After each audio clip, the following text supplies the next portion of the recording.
Buenas noches, mis amados hermanos. Qué lindo poder estar nuevamente con ustedes. Y en esta oportunidad, hoy día martes, hemos estado platicando tanto de la familia y se nos han ido acumulando temas. Usted se recordará que cuando hablamos de la violencia, estuvimos conversando aproximadamente por unos, quizás 6 lunes, diría yo, o 7, no recuerdo exacto, pero fue un mes y medio o más que estuvimos hablando de los diferentes tipos de violencia. Y cuando pasamos al otro tema, al siguiente tema, que era el debilitamiento o el fortalecimiento de la casa, también se nos ha ido alargando la explicación, pero con detalles bien importantes, bíblicos, que nosotros debemos de tomar en cuenta para que nuestra casa sea bendecida. Como siempre le digo, yo creo que una de las cosas importantísimas de nuestra preparación es la preparación en la casa.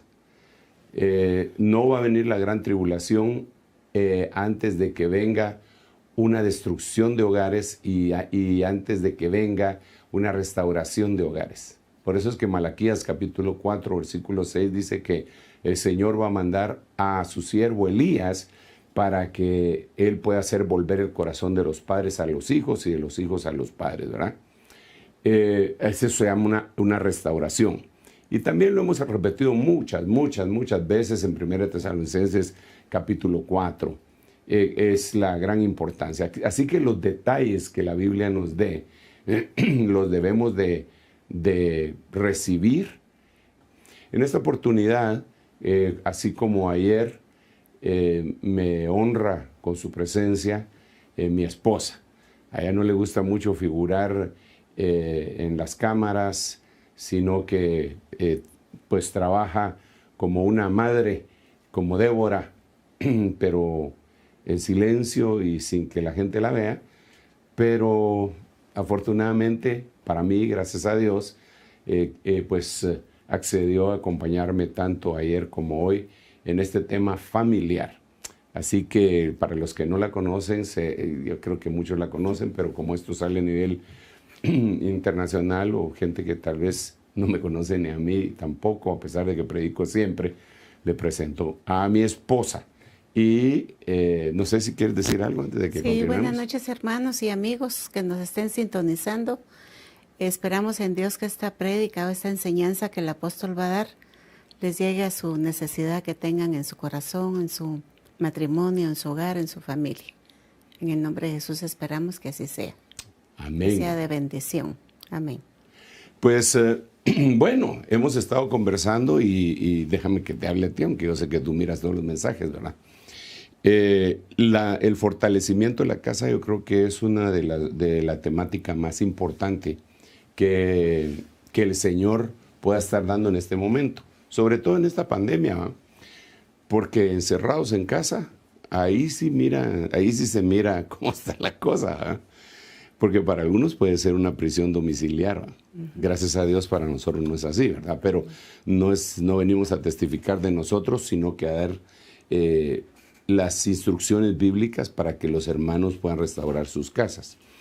Hemos estado hablando de la casa de David y de la casa de Saúl. Por un lado, la casa de Saúl dice la Biblia que se fue debilitando aún después de su muerte. O sea que les dejó una bomba metida a toda su familia. Su casa se fue debilitando hasta la 4ª generación. En cambio, la casa de David no se fue debilitando. Es más, Dios le prometió a David que le iba a dar un trono eterno. Dijo, eso fue una promesa tremenda, ¿verdad? Porque su casa iba a ser fortalecida.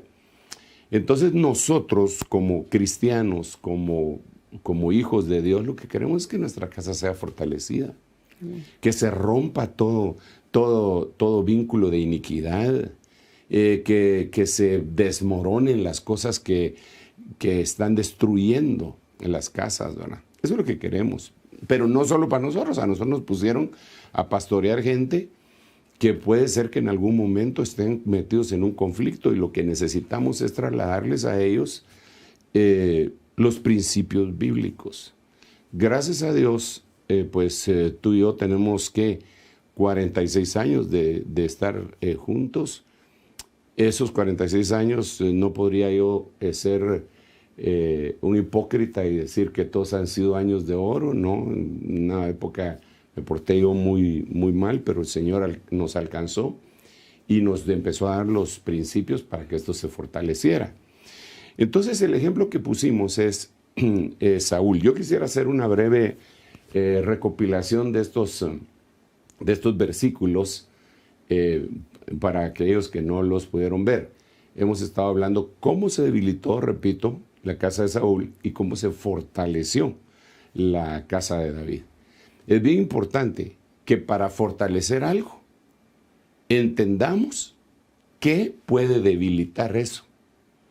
Si yo quiero fortalecer mi sistema inmunológico, ahora que se habla tanto de eso, debería de saber qué me lo puede debilitar. Entre paréntesis les digo, una de las cosas que puede debilitar el sistema inmunológico es el miedo, el estrés. Eso puede debilitar. Pero ese no es el punto, ¿verdad? Solamente estoy haciendo como un contrapeso ahí en la balanza. ¿Cómo voy a saber que algo no debe de ser debilitado o debería de ser eliminado lo que debilita? Pues fortaleciendo. Ok, miremos entonces algunos textos aquí en pantalla de la casa de Saúl. Estos son los versículos. Hubo larga guerra entre la casa de Saúl y la casa de David.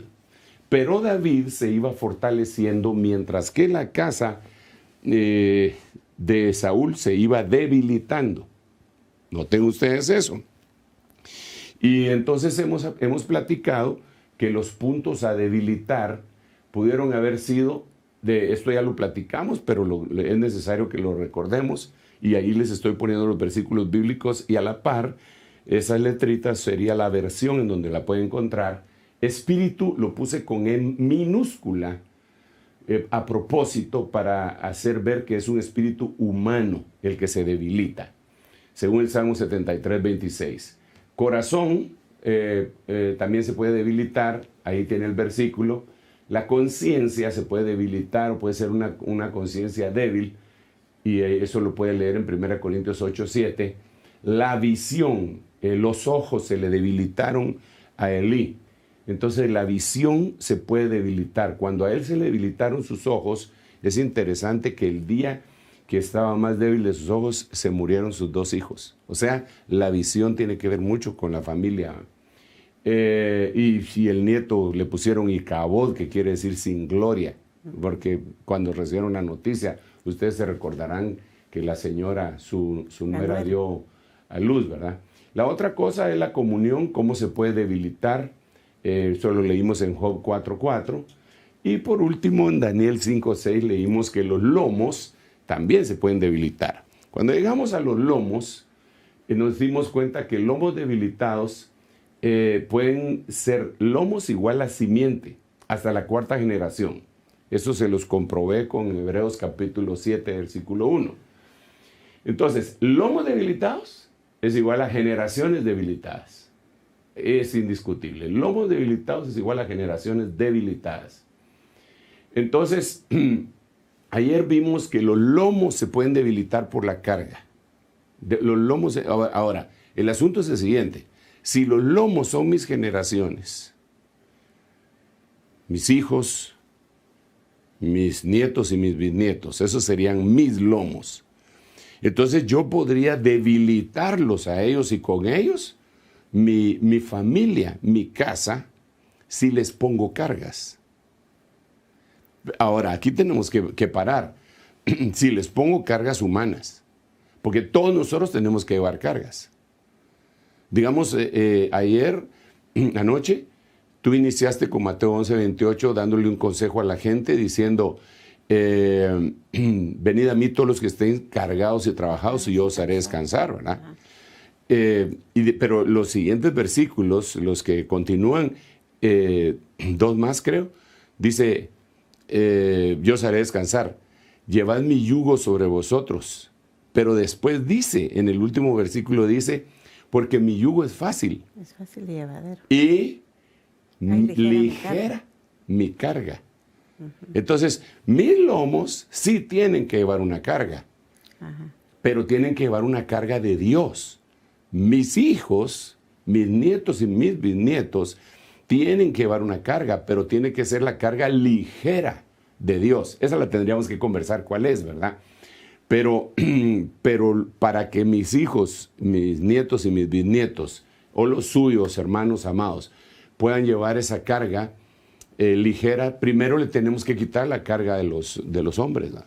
Porque los hombres... Entonces miremos el versículo, Génesis capítulo 49, si lo vemos aquí en pantalla, vio que su lugar de reposo era bueno y que era deleitosa la tierra, y prestó sus lomos a la carga, y hubo de servir como tributarios. Si ustedes se dan cuenta aquí lo que sucedió, aquí está hablando creo que de Isaacar o de Aser, no me recuerdo cuál de los dos tribus, pero la cuestión es que él le gustó el reposo y entonces permitió que sus generaciones tuvieran una carga y se convirtieran en esclavos. Por eso dice que hubo de servir como tributario. Entonces, lo que tenemos que conversar acá es, ¿cuál es la carga para quitarla? Es decir, ¿qué carga le podríamos estar nosotros imponiendo a nuestros hijos, que son nuestros lomos, ¿verdad? Y con eso debilitando nuestra propia familia. Entonces, según la Biblia, miremos este versículo también, por favor, mire, esta es una carga interesante, mira, dice Mateo 23:4, atan cargas, o sea, lomos con cargas, simiente con cargas, atan cargas pesadas y difíciles de llevar, y las ponen sobre las espaldas de los hombres, pero ellos ni con un dedo quieren moverlas. Entonces aquí lo que tendríamos que conversar, no solo tú y yo, sino que con los hermanos, con la gente, es qué significan esas cargas, de quién están hablando. Cuando leemos el contexto nos damos cuenta que aquí está hablando el Señor, está denunciando a los fariseos y está hablando del legalismo. Entonces, uno de los problemas gravísimos que podemos estar cometiendo los padres y debilitando nuestra familia es el legalismo. Si nosotros les imponemos cosas que son mandamientos de hombres a nuestros hijos, claro, tampoco podemos llegar al otro extremo, ni libertinaje ni legalismo. Nosotros tenemos que tener reglas en la casa y decir esto no se hace, esto es aquí, esto es allá. Pero el legalismo es prácticamente una imposición religiosa que se les puede estar poniendo a los niños, ¿no? Y a los hijos y que no necesariamente dicen nada en la Biblia acerca de hacer eso. Te voy a poner un ejemplo y no sé si tú quieres poner alguno también. Pero mira, Adán y Eva, el Señor le dijo a Adán, no puedes comer de ese árbol. Pero cuando nosotros vamos a entrevistar a Eva, nos damos cuenta que cuando ella habló con el diablo, el diablo dijo, así que no pueden comer de ningún árbol. ¿Cómo no? Sí podemos comer, pero de ese árbol, del que está ahí en medio, de ese no podemos ni siquiera tocarlo. Pero Dios no le había dicho eso. Dios no le había dicho que no tocara. Dios le había dicho que no comiera. Entonces, cuando ella exageró, yo no sé si era de su propia cosecha, o yo no sé si Adán le dijo, por tal de meterle miedo, de que nunca lo hiciera, le haber dicho, mira, tené cuidado, porque si tan solo pasas cerca y lo tocas, te morís. Entonces, eso es parte de imponer un legalismo, una exageración. Digamos, un hijo que no queremos que mire televisión y en vez de regulársela y decir, no, ¿por qué no? Porque tienes que tener un tiempo aquí, aquí, aquí, allá. Es una regla que está poniendo el papá. Pero si el papá en lugar de poner su regla, diciendo que no lo van a hacer así en su casa, porque estos son los reglamentos de su casa, empieza a echarle la culpa a Dios. No porque a Dios no le gusta la televisión. No le gusta la televisión, así que aquí nadie mira televisión.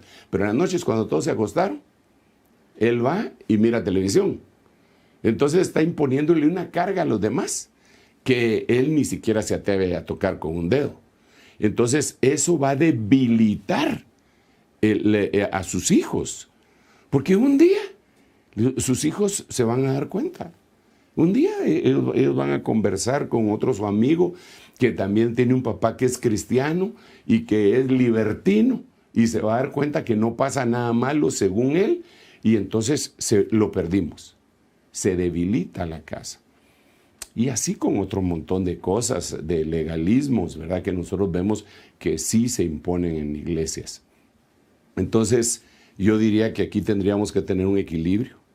Número uno, para que no haya un debilitamiento por el legalismo, ni haya un debilitamiento por el libertinaje, sino que tengamos el equilibrio, ¿verdad? Que Dios quiere que nosotros verdaderamente tengamos. Instruirlos para que ellos aprendan a tener un equilibrio. Absolutamente. Y fíjate que eso que acabas de decir, instruirlos, es lo que dice la Biblia. Instruye al niño en el principio de su camino y aun cuando fuere viejo no se apartará. Ajá. Y fíjate que interesante, porque la instrucción es primero dar órdenes, dar eso, instrucción. Uh-huh. Después de la instrucción viene la enseñanza. La enseñanza es decirle por qué. ¿Por qué no? Exacto, ¿por qué sí? ¿Por qué no? Esto no se hace por esto y esto. Pero la primera es instruir. No haga eso. Porque ahí se está probando la obediencia. Como cuando el Señor dijo, no comas del árbol. Porque ahí estaba probando la obediencia. ¿Verdad? Aunque Él sí dio una razón. Dijo, porque el día que hagas te mueres. Entonces está probando la obediencia. Lo instruimos y en un equilibrio. En un equilibrio. Esto no, esto sí. Digamos, ahora yo veo la problemática que muchas veces se presenta con los niños y los teléfonos y los iPad.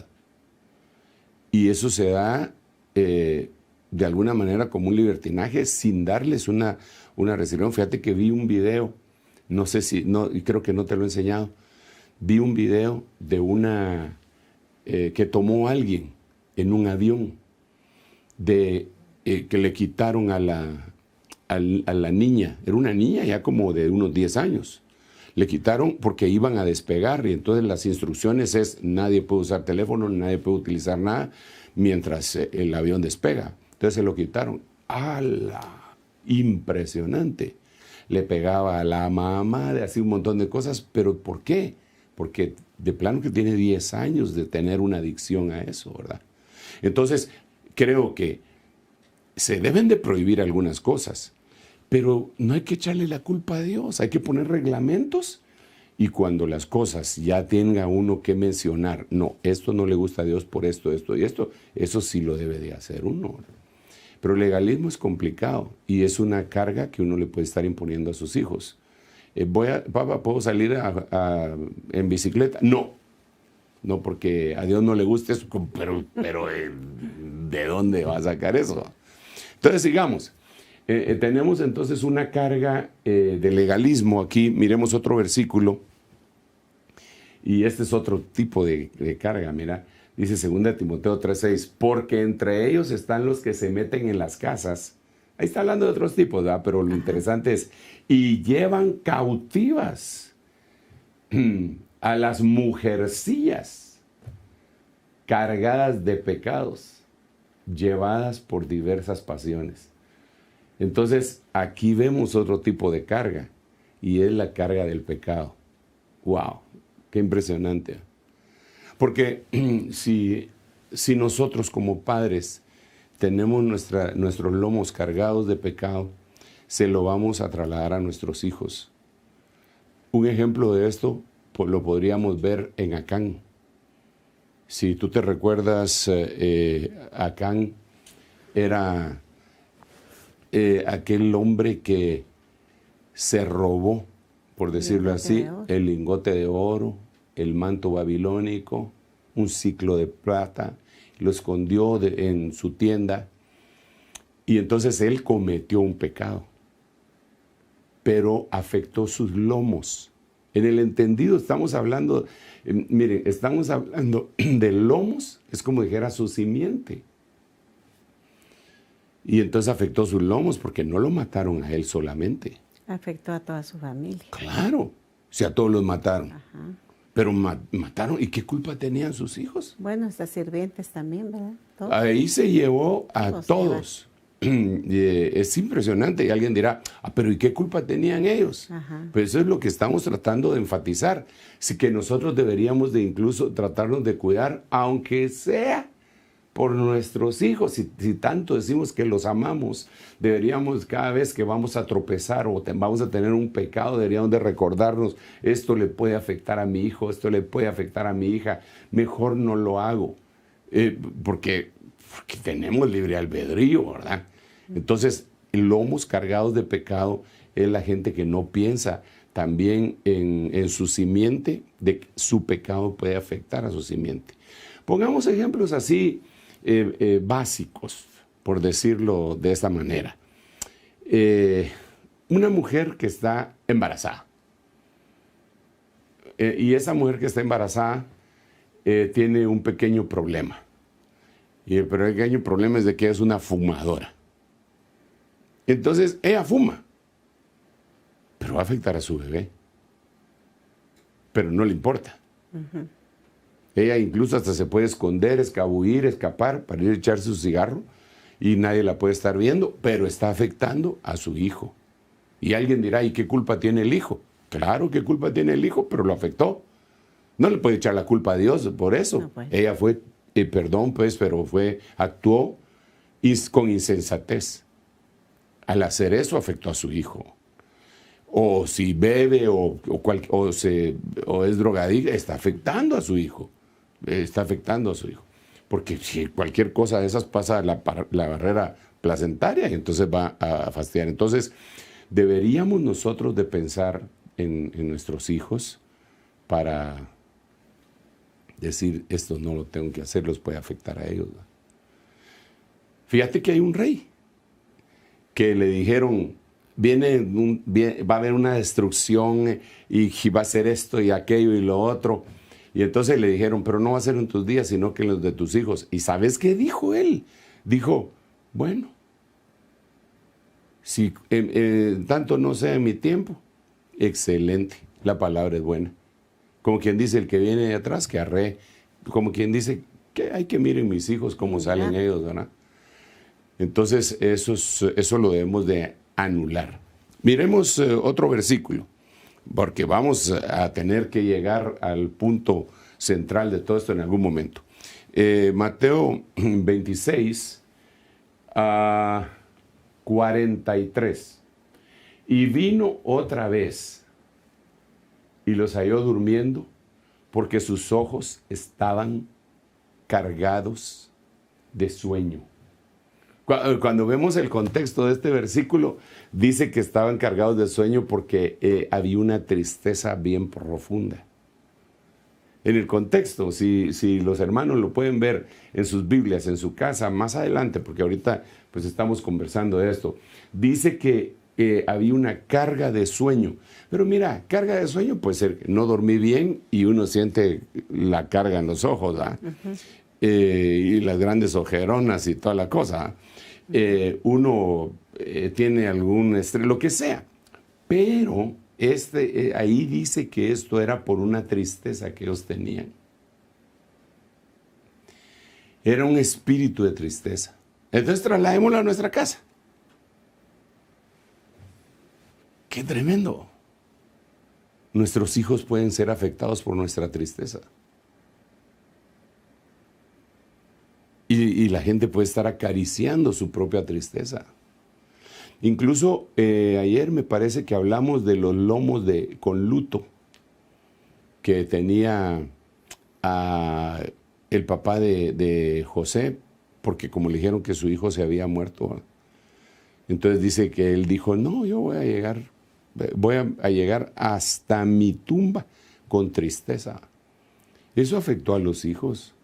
Incluso cuando ellos volvieron y se encontraron con José y les decía a él que llevaran la comida, decía, no, porque es que sí nos la llevamos, pero no te podemos traer al muchacho que queda, porque si le pasa algo, nuestro papá ya está a un paso de morir, él ya perdió un hijo. Entonces la tristeza afecta a nuestros simientes, a nuestros hijos, a nuestros nietos y a nuestros bisnietos. Ejemplos hay bastantes, ejemplos de tristes o de nostálgicos, y hay muchísimos que podrían estar pues afectando de una manera terrible.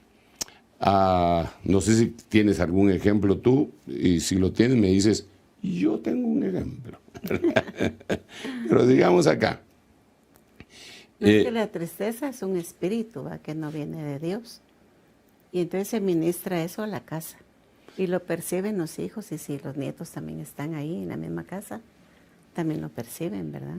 Y es una carga. Ajá. Es una carga de tristeza que lo afecta a uno. Y es que mira, hay sentimientos que se pegan.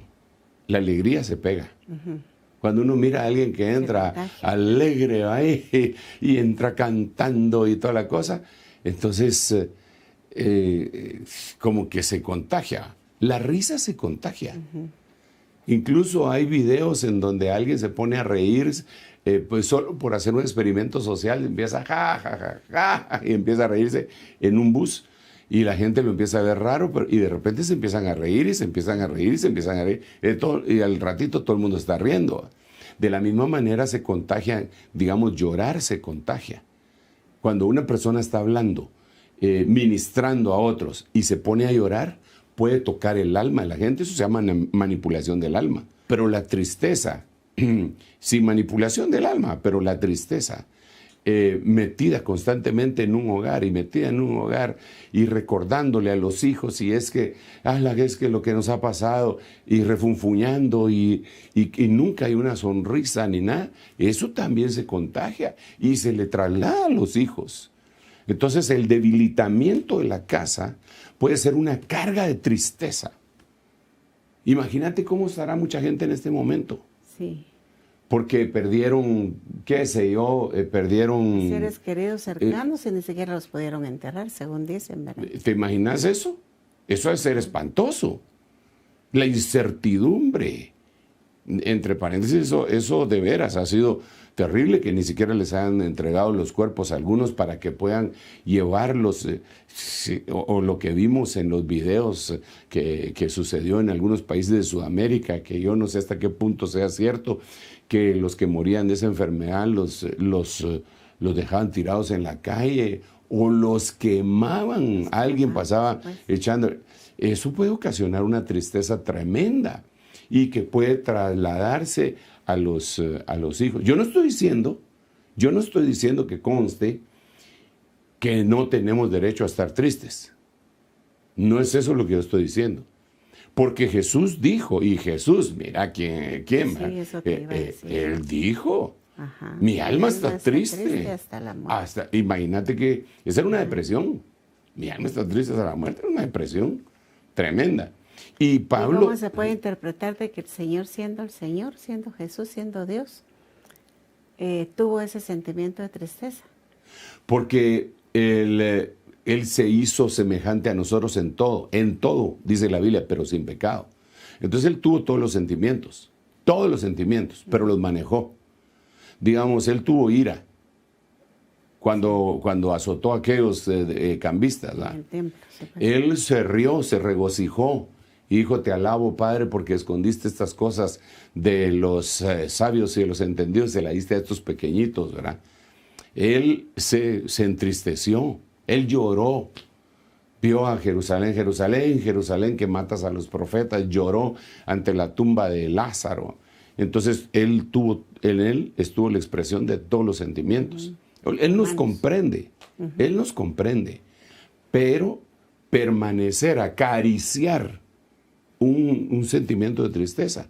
Eso no está bien. ¿Cómo sería ese sentimiento de permanente en nosotros para que nosotros se lo podamos trasladar a nuestros hijos? Porque ¿quién nos va a poner triste que se murió alguien amado? Pues todo el mundo. Pero uno debe de doblar la página y no permanecer en esa tristeza y cantando el triste, todos dicen que soy, ¿va? Como que fuera José José, ¿va? Entonces, a eso se referiría de una carga de sueño. Carga de sueño, los lomos. Carga de pecado, también. Carga de legalismo, que son los tres que hemos visto, ¿verdad? Pero miremos otro versículo. A menos de que quieras decir algo, me dices, entonces miramos otro. Lamentación. Oh, este es terrible. Este es terrible. Lamentaciones 5:13. Fíjate qué interesante, porque aquí está hablando de los mancebos. Mancebos y muchachos. ¿Qué diferencia entre estos, según la diferencia sería, según el hebreo, es que unos se llaman Yalad y Nahar. Unos son más jóvenes que otros. Es como decir los prejuveniles y los juveniles, los jóvenes. O los jóvenes adultos o los jóvenes. Pero volvamos otra vez al versículo y vas a ver aquí unas cosas. Los mancebos cargaban con el molino. Fíjate qué tremendo, ahorita vamos a hablar. Y los muchachos caían bajo la carga de la leña. O sea, aquí hay dos cargas. Una, lomos cargados. Lomos cargados, serían lomos cargados con el peso del molino o lomos cargados bajo la carga de la leña. Ok, cuando nosotros analizamos el molino, el primer personaje que a mí se me viene a la mente es Sansón. ¿Verdad? Que lo pusieron a hacer un trabajo que era de una bestia. De una bestia de carga. Era una burla. Uf, qué tremendo eso. Lo volvieron, porque si tú te das cuenta de ahí, lo volvieron su payaso. Después, llámenos a Sansón para que nos venga a divertir. Y entonces habla de una esclavitud en donde él está trabajando, moliendo, para otros lo están molestando. ¿Por qué no lo mataron? De una vez le hubieran matado. Si le cortaron el cabello, los ojos, si era su enemigo, ¿para qué lo van a tener ahí? Era lo que diríamos ahora un bullying, el que le estaban haciendo. Esa es una carga que hacen sobre los jóvenes a veces. Y esta es una temática moderna que tal vez en algunos momentos se ha exagerado. El llamado bullying, una carga en donde se está burlando de él. El molino ahí sería una especie de burla, ¿verdad? Y eso puede estar sucediendo. Pero el problema es no tanto que otros se burlen. Porque ¿cómo va a hacer uno para que la gente no se burle incluso de uno y de su simiente? Pero sí podría ser que uno sea el que propicie eso. Mira, te voy a poner ejemplos, ¿verdad? Porque con los ejemplos yo entiendo mejor, pero que me parece una ridiculez que muchos padres, incluso cristianos, y a veces no cristianos, desde luego, hacen para dejar en bandeja de plata el bullying hacia sus hijos. El nombre que le pongan parece mentira. Parece mentira, y si no fuera trágico, sería cómico. Pero yo me he encontrado y he visto documentos de gente que les pusieron nombres. Yo vi el documento de una muchacha que le pusieron Disneylandia. Imagínate, Disneylandia Ramírez, o cualquier apellido, Disneylandia tal. ¿Te imaginas? Eso es presentárselas en bandeja de plata a la gente para que les hagan bullying.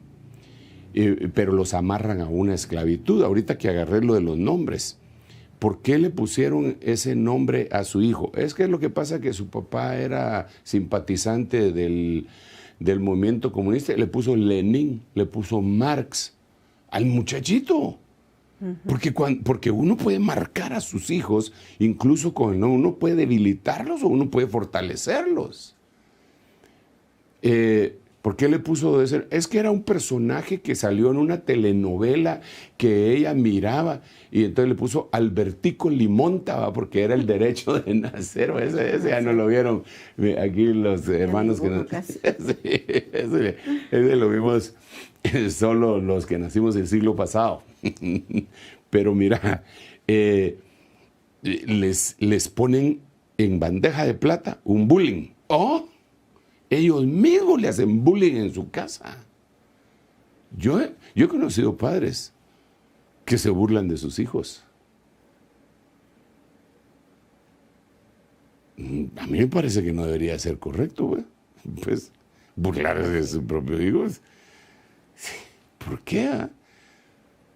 Bueno, parecería que esto es parte de lo del molino, pero la leña, la carga de la leña, me recuerdo que hay un versículo, no me recuerdo exactamente dónde está, pero me recuerdo que dice que la familia entera le hicieron un culto a la reina del cielo, que unos hacían el fuego, que otros hacían la comida y que los jóvenes iban a recoger la leña. La carga de la leña ahí sería una especie de empujarlos a una idolatría. ¿Cuántos niños no les debilitaron? ¿Cuántos hogares no fueron debilitados porque el abuelo le rendía culto a un ídolo? Y ese se lo trasladó a su hijo que a su vez se lo trasladó al niño que estoy hablando, porque hablé primero del abuelo, y ya van 3 generaciones y él sigue con la carga de la leña idolátrica. Eso es terrible. Y eso por un lado. Por el otro lado tenemos el versículo aquel que dice que donde no hay fuego se apaga el chismoso. Y el fuego, para hacer fuego, lo mejor es conseguir leña.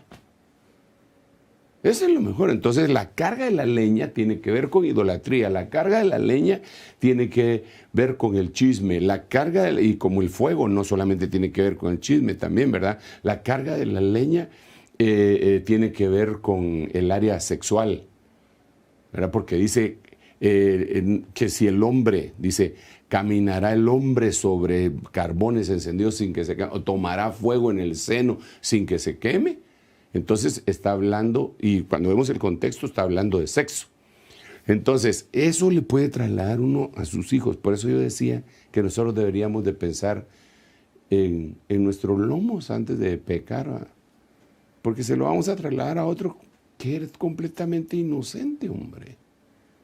Completamente inocente. El fuego del sexo está campeando en este momento en los hogares. El pecado, el incesto, le abrió la puerta a la homosexualidad.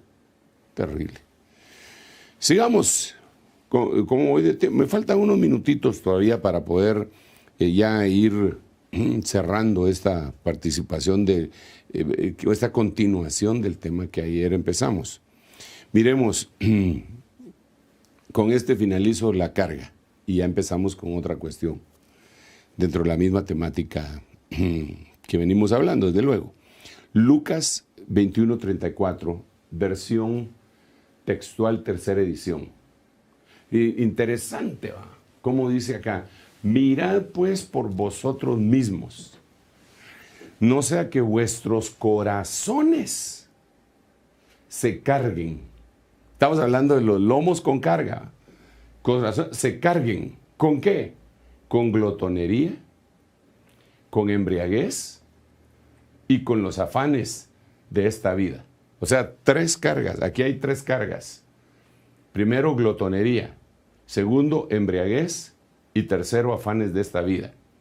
Y entonces aquel día os sobrevenga de improviso como un lazo.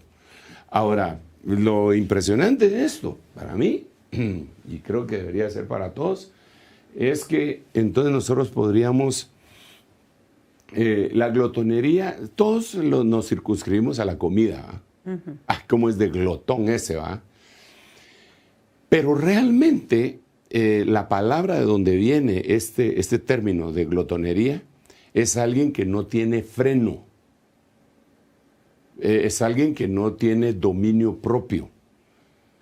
Claro que ahí se manifiesta en comida, ¿verdad? Entonces no tiene dominio propio y le entra y entonces se volvió glotón y está dispuesto a hacer lo que hacían los romanos, que es tan espantoso lo que hacían que mejor no lo mencionamos, por sucio, ¿va? Pero lo hacían. Entonces habían perdido el control de lo más básico.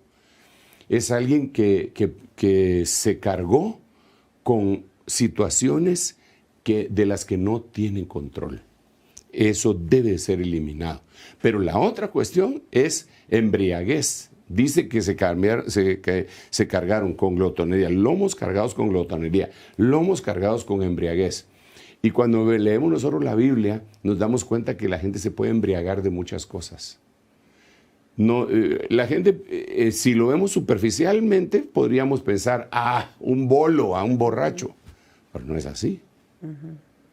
Sino que dice la Biblia, por ejemplo, que las naciones enteras se embriagaron con el vino de la inmoralidad de Babilonia. Entonces hay otro tipo de embriaguez. Hay una embriaguez de envidia, hay una embriaguez entonces de fornicación, hay una embriaguez, se embriagaron de cosas que no eran correctas. Lo que estoy tratando de decir es que todo esto puede dañar una casa.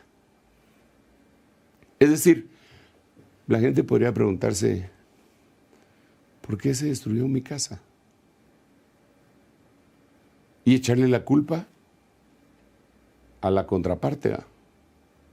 Y decir lo que pasa, que la que me tocó de mujer o el que me tocó de marido, y echarle la culpa hasta a los suegros. Los suegros se metían, los cuñados, eran unos hijos del diablo, me hacían esto y me hacían lo otro.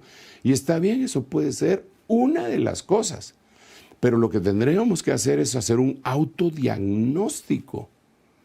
Pero hermano, ¿para qué voy a hacer un autodiagnóstico si ya se destruyó? Porque Dios te quiere restaurar. ¿Y qué si Dios te va a dar otro hogar? ¿Qué si Dios te va a dar otra oportunidad? Y no has corregido esto, entonces vas a volver a dañar tu casa. Padre Santo, Dios nos quiere ayudar para que nuestra casa eleve sus alas y no sea una casa fracasada.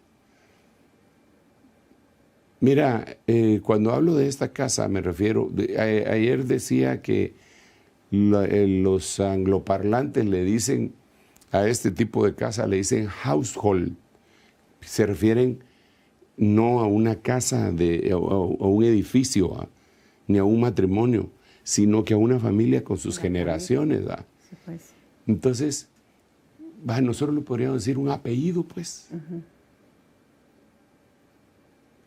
Lo que pasa que al decir eso también podríamos estar dando lugar a una cierta idolatría al apellido, pero en el buen sentido de la palabra, que entregáramos un apellido limpio, que aunque nos lo hayan dado no muy limpio, que nosotros lo limpiáramos y que a partir de nosotros fuéramos un patriarca y que nuestra household, que nuestra familia sea fortalecida, que tu familia sea fortalecida. No solo la familia ahorita, la que tienes ahorita. Yo no estoy hablando, por favor, espero darme a entender, por eso le dediqué un poco más de tiempo a los lomos, porque hablamos de otras cuestiones que se debilitaba el corazón, se debilitaba la visión, pero en este momento nos circunscribimos y le dimos por lo menos 2 programas más a hablar de los lomos, porque no estoy hablando aquí de tu casa, solamente de donde tú vives en este momento con tu esposa y que tal vez no tienes hijos. Estoy hablando de tu casa, estoy hablando de tu esposa, estoy hablando de tus hijos que deben de ser fortalecidos y nunca debilitados, y que tus hijos sean campeones y tengan un hogar bien lindo, y que ellos a su vez engendren nietos que teman al Señor, y que por lo menos las 4 generaciones a partir de la tuya sea una casa fortalecida y no debilitada. Pero entonces para eso tenemos que conocer que tenemos que quitar la carga de la tristeza, la carga de la glotonería, la carga de la embriaguez, y otra cosa que dice este versículo que a mí, perdón, yo quería mantenerlo así como que estuviéramos dialogando contigo. Pero mira, disculpa, pero todo eso solo se puede lograr llegando al Señor. Amén. Él es el que cambia toditito, porque tú o yo, cualquiera puede tener un montón de cosas negativas que vienen de su familia, de sus papás, abuelos, bisabuelos, tatarabuelos también, ¿verdad? Claro. Viene de generación en generación todo eso, ¿va? Pero llegamos al Señor y Él cambia todo eso. Entonces nosotros le podemos transmitir a nuestros hijos ya cosas positivas, ¿verdad? Educarlos bien, guiarlos bien, ¿verdad? Absolutamente. Y se termina todo lo negativo. Todo lo malo, pues, es cancelado, ¿verdad? Amén. Y eso es lo que dice la Biblia. El problema que tenemos, mira, eso que tú dices es básico. Y en eso que tú dices es lo que nosotros deberíamos de perseguir. Sin embargo, ¿por qué estamos hablando de esto? Mira, las estadísticas muestran que dentro de los hogares de los cristianos hay un alto índice de fracaso matrimonial.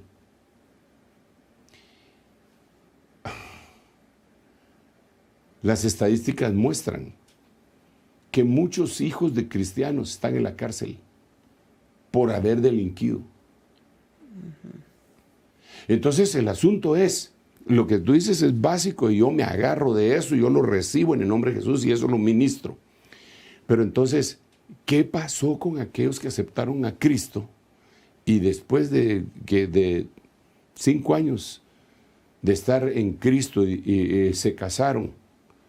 Y su familia se destruyó, porque ellos ya eran cristianos. Ajá. Entonces, para ellos es este tipo de administración, porque, ¿sabes qué? Puede ser que ellos iban bien, pero que traían cosas arrastrando de sus abuelos o qué sé yo, y que los tienen que romper. Por eso es que la Biblia dice que fuimos rescatados de la manera de vivir que heredamos de nuestros padres, ¿verdad? Pero tenemos que partir de eso que tú decías, de esa bendición extraordinaria que la debemos de creer. Venían todas aquellas cosas malas y se destruyeron, porque para esto apareció el Hijo de Dios, para destruir las obras del diablo. Punto. De ahí tenemos que partir. Ajá. Sin embargo, tenemos que ser realistas también en el hecho de que hay hermanos que aceptaron a Cristo y que tienen el conflicto ese de destrucción. Entonces lo que tenemos es un gran signo de interrogación. ¿Por qué a esto no les funcionó? Y entonces aquí es donde ellos mismos tienen que ponerse y hacer un autodiagnóstico, porque si no, todas estas cosas pueden ser.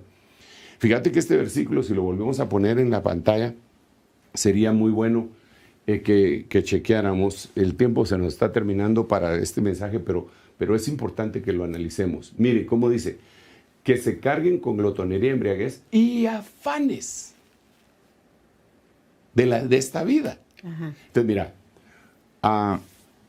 volvamos otra vez al punto importantísimo que tú mencionaste, que en Cristo, el que está en Cristo, nueva criatura es, y las cosas viejas pasaron y aquí todas son hechas nuevas. Amén. Yo me agarro de eso, tú te agarras de eso, y yo le pido a los hermanos que se agarren de eso porque es una nueva oportunidad.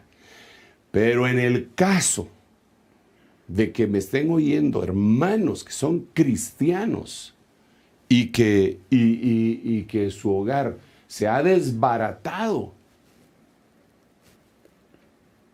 tenemos que evaluar, tenemos que preguntar por qué. Y entonces una de las cosas puede ser que les trasladaron lomos cargados con afanes de esta vida. ¿Cuáles serían los afanes de esta vida?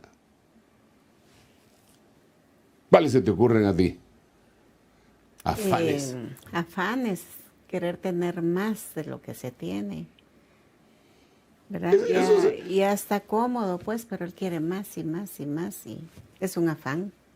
Sí, ¿verdad? Y mira, no que Dios no le quiera dar a alguien mucho más, ¿verdad? Porque Dios le dio a Job, Dios le dio a Abraham, Dios le dio a David, pero cuando se cargan con un afán y el saqueo, y que quiero más, y no se satisface con eso. Por eso aquí las tres cosas, fíjate que las tres cosas que decíamos acá, la glotonería, la embriaguez y los afanes, las tres cosas tienen que ver con no tener freno y querer más y más y más y más, y los afanes de esta vida.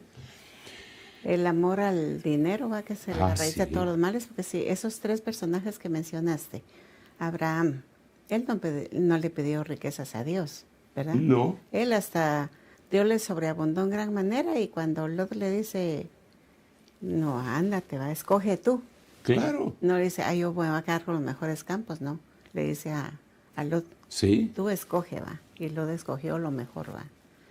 ¿Y quién otro dijiste? Job. Job. Job también. Job, a pesar de la semejante prueba que tuvo de enfermedad, de perder todo lo que tenía, no le pidió a Dios, va, restitúyeme todo lo que yo tenía y dame más de lo que yo tenía. No. Al Dios contrario, dijo, desnudo salí del vientre de mi madre, desnudo volveré. Jehová dio, Ajá. y Jehová quitó. Jehová quitó. Pues sí. Y David igual, va, él no estaba pidiendo riquezas, él era un pastor sencillo, humilde, y Dios le plujo a Dios darle Sí. riquezas enormes, va.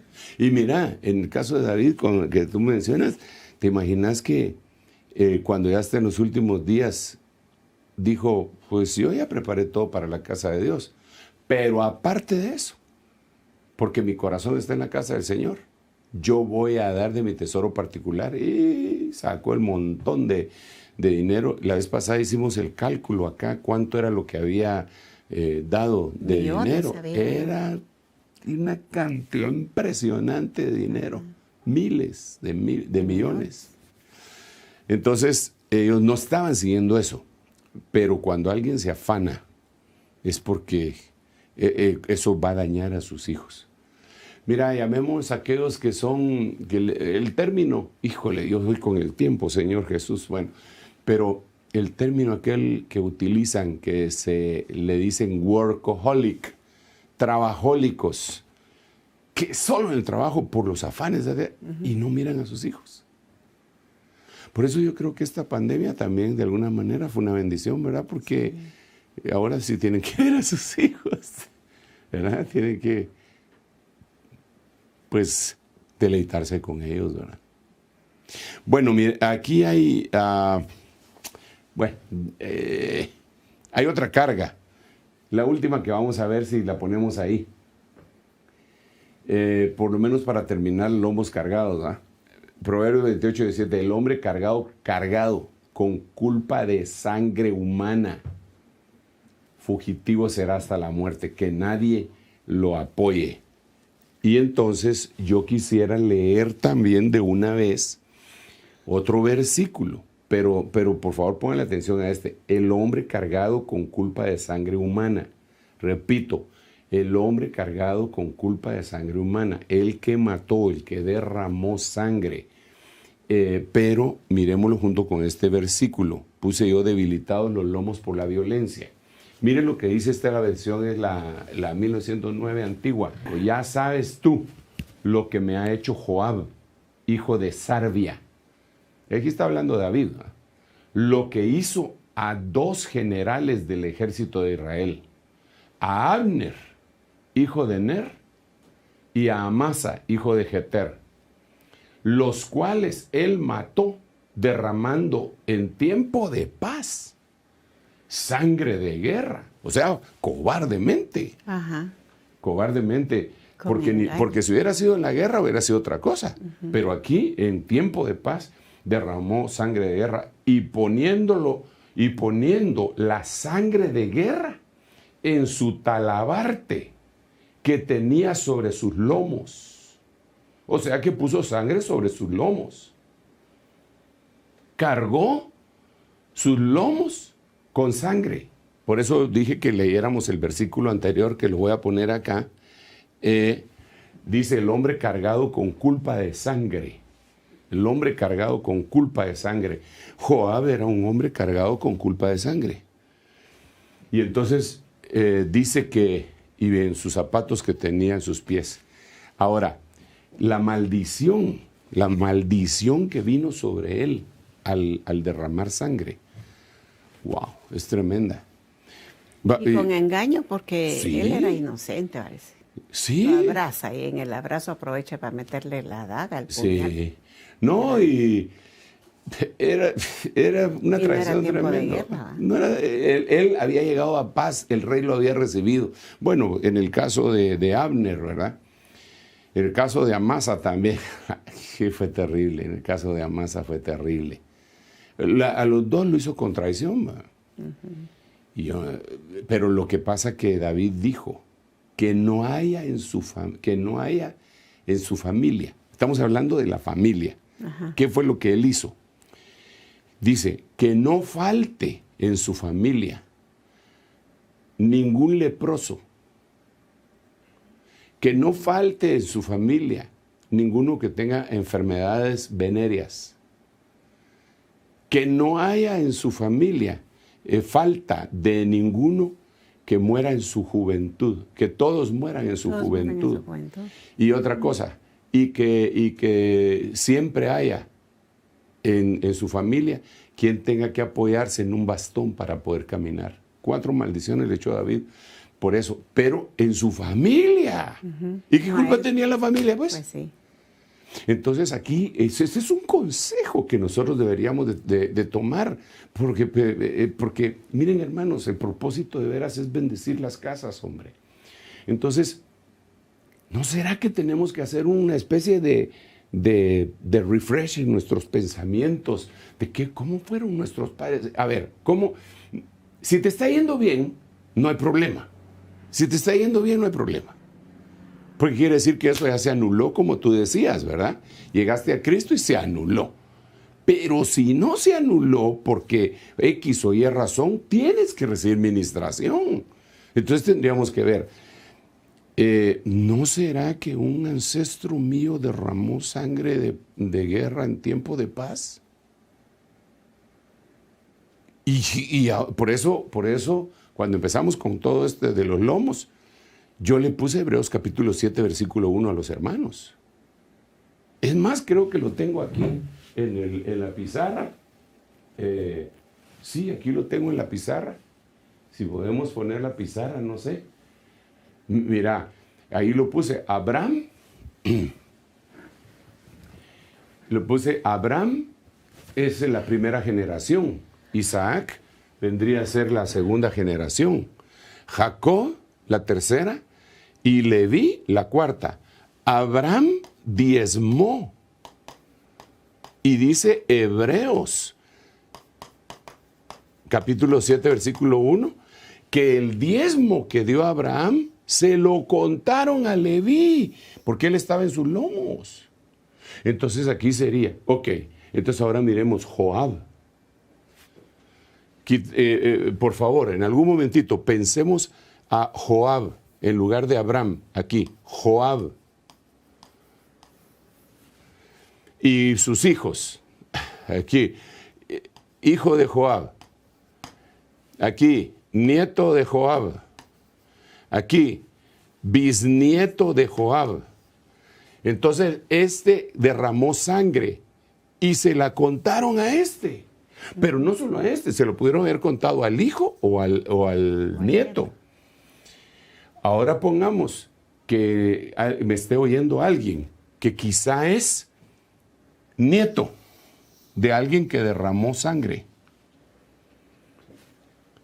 Y entonces él no se explica por qué razón a él le está yendo tan mal. Si ella es cristiano. Ajá. Y si a Dios lo rescató de la vana manera de vivir que heredó de sus padres. ¿Y por qué no le está yendo bien? Yo creo que ahí hay que romper un cordón umbilical. Porque hay cosas que se dan en Cristo automáticamente y hay cosas que se tienen que conquistar. ¿Ibas a decir algo? No, que entonces cuando sucede eso es importante, necesario que se ministren. Absolutamente. ¿Verdad? Que se ministren para que un siervo de Dios, un pastor, rompa con todo eso, ¿verdad? Amén. Tiene que buscar Tiene a Dios, que buscar. entregarse a Dios, ¿verdad? Y buscar la administración para que sea libre de todo lo que sus ancestros hicieron. Amén. Pudieron haber hecho, ¿verdad? Fíjate que por eso me llamó mucho la atención y lo que tú decías en una de las intervenciones que tuviste, que decías, uno llega a Cristo y ahí se terminó todo, las cosas viejas pasaron y todas son hechas nuevas. Y eso está en la Biblia. Ajá. Entonces, pero entonces queda la pregunta, la interrogante. Y los que llegaron y de veras se convirtieron, pero todavía les afectan este tipo de situaciones, ¿qué pasó con ellos? No le aplica ese versículo. ¿Cómo no? Sí le aplica, pero es que algunas cosas se dan inmediatas, en automático, pero algunas cosas hay que buscarlas. Voy a poner un ejemplo. Yo conozco gente, y se me vino aquí ahorita una persona que aceptó a Cristo en un mensaje que estaba dando mi pastor. Y entonces a mí me tocó atenderlo. Él iba bien entacuchado.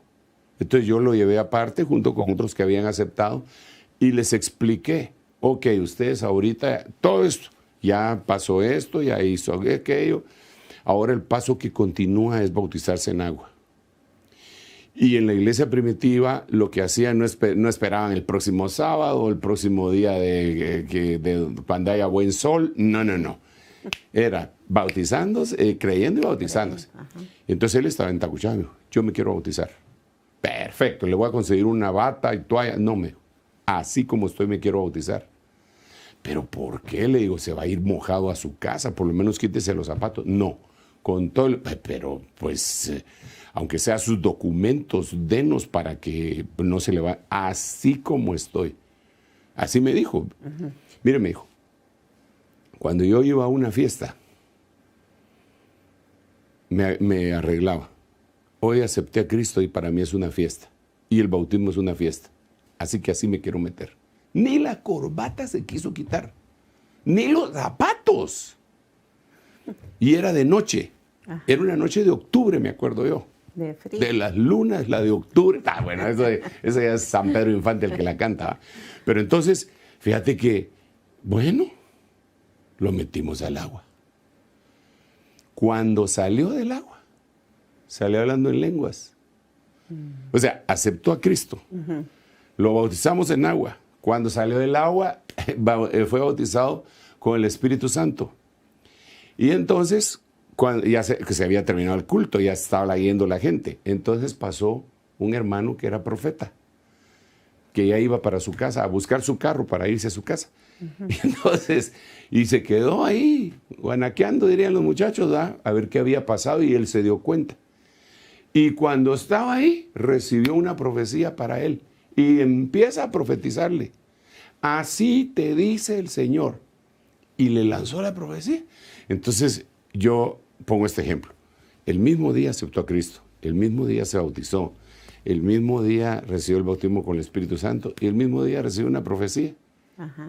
Directa, exclusiva para él. El mismo día. Tal vez en cuestión de una hora. Pero en el caso mío, no fue así. Yo acepté a Cristo y pasó un tiempo antes de que me bautizara. Tuve que pelear para que me bautizaran.